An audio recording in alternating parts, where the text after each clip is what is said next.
Welcome to Rustbuster's installation guide for GM's 1988 to 1998 CK series. Before you begin, if you are uncomfortable performing any of these procedures, we strongly suggest seeking a qualified professional. Make sure you have all required tools and utilities.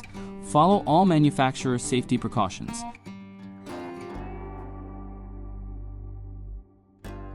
Step 1. Disconnect the vehicle's battery. Inspect for fire hazards such as leaking fuel lines or engine components.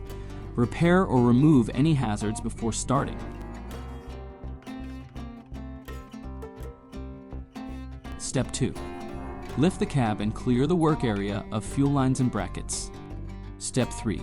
This center frame repair kit covers the section of frame which houses the rear cab mount and transmission crossmember.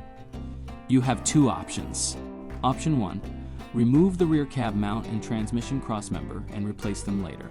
The mount is welded in place and the crossmember is riveted in place. Option 2. Remove the perforations on the frame section that accommodate those parts. Step 4. Grind the work area clean and apply weld-through primer. Slide the frame section in place using the frame holes for alignment. Following proper welding procedure, tack weld the part in place and weld all edges fully. Step 5. If any parts were removed in Step 3, install replacements at this time. Finally, apply a rust-inhibiting top coat. We recommend our Rustbuster Rust Converter and Primer Spray Paint. Once dry, reinstall any fuel lines or brackets that were removed, then lower and reinstall the cab.